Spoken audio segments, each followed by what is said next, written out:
ভালো একটা জীবনের স্বপ্ন কে না দেখে বলুন, কিন্তু সেই স্বপ্নটাই যখন একটা ফাঁদ হয়ে যায় তখন কিন্তু এক ভয়াবহ বাস্তবতার সামনে এসে দাঁড়ায়।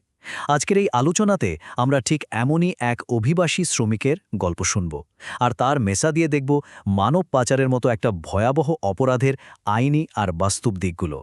শুনলেন তো কথাটা? এখন আমি পালিয়ে বেড়াচ্ছি, গতকাল পুলিশের দাবড় খেয়েছি। এই কথাগুলো শিমুল শেখের।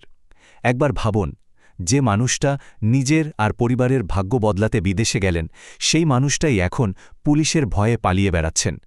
কিভাবে তার স্বপ্নটা এমন দুঃস্বপ্নে পাল্টে গেল? চলুন সেই গল্পটাই শুনি।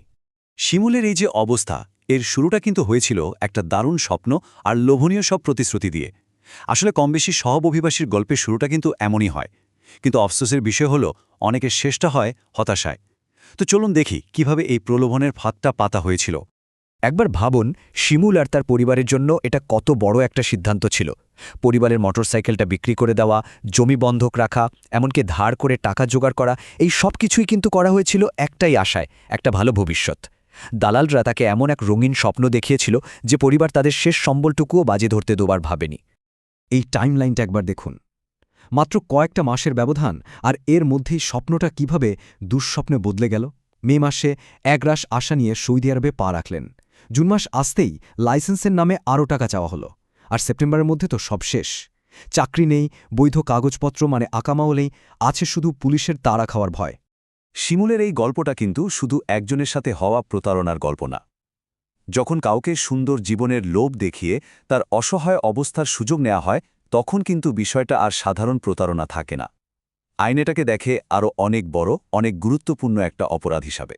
তো প্রশ্নটা হলো, এই যে এমন ঘটনা, আইন এটাকে কি চোখে দেখে? এটা কি শুধুই একটা চিটিং কেস, নাকি তার চেয়েও অনেক বেশি কিছু? চলুন আইনের সংজ্ঞাটা কি বলে সেটাই একবার দেখে নেওয়া যাক। বাংলাদেশের মানব পাচার প্রতিরোধ ও দমন আইন ২০১২ অনুযায়ী এটাই হচ্ছে মানব পাচারের একদম স্পষ্ট সংজ্ঞা। এখানে খেয়াল করার মতো কয়েকটা শব্দ আছে: প্রতারণা, অসহায়ত্বের সুযোগ নেয়া আর শোষণের উদ্দেশ্য।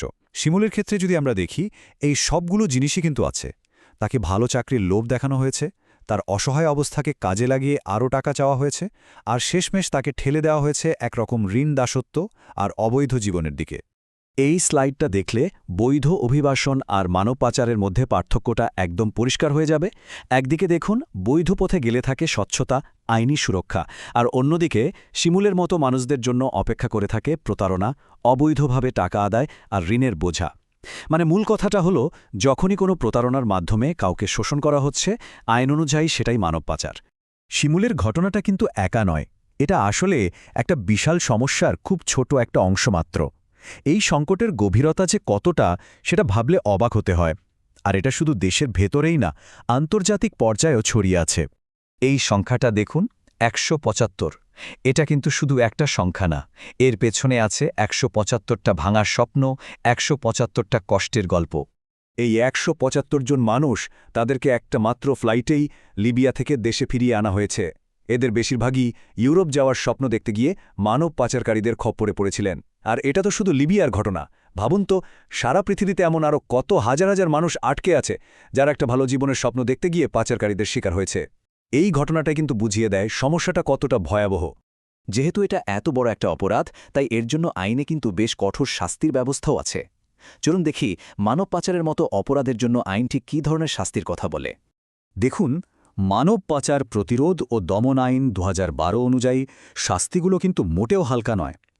কাউকে যদি জোর করে খাটানো হয় বা দাসত্বের দিকে ঠেলে দেওয়া হয়, তাহলে সর্বনিম্ন ৫ বছর থেকে সর্বোচ্চ ১২ বছরের জেল হতে পারে। আর মানব পাচারের মূল অপরাধটার জন্য সর্বোচ্চ শাস্তি হতে পারে যাবজ্জীবন কারাদণ্ড।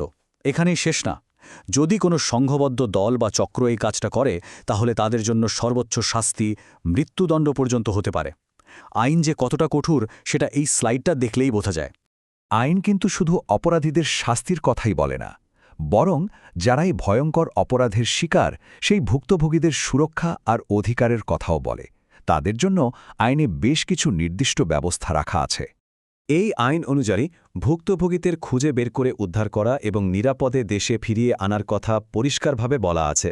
তাদের জন্য আশ্রয়কেন্দ্র, পুনর্বাসনের ব্যবস্থা, এমনকি তাদের পরিচয় গোপন রাখার অধিকারও দেওয়া হয়েছে। আর সবচেয়ে বড় বিষয় হল তারা পাচারকারীদের বিরুদ্ধে মামলা করে ক্ষতিপূরণ চাইতে পারে আর এর জন্য বিনামূল্যে আইনি সাহায্যও পাবে। এই অধিকারগুলো কিন্তু সবারই জেনে রাখা দরকার। তাহলে দেখুন, আমরা শিমুলের একটা ব্যক্তিগত গল্প দিয়ে শুরু করেছিলাম। সেখান থেকে মানব পাচারের আইনি সংজ্ঞা, এর ভয়াবহতা আর শাস্তির বিধানগুলোও দেখলাম। আইন ভুক্তভোগীদের অনেক অধিকার দিয়েছে, এটা সত্যি। কিন্তু আসল প্রশ্নটা হলো, বাস্তবে এই অধিকারগুলো কতটা কাজে আসে? দেশে ফিরে আসার পর একজন ভুক্তভোগীর জন্য ন্যায় বিচার পাওয়া বা সমাজে আবার স্বাভাবিকভাবে ফিরে আসাটা কতটা সহজ? এই প্রশ্নটা না হয় আমাদের সবার ভাবনার জন্যই রেখে গেলাম।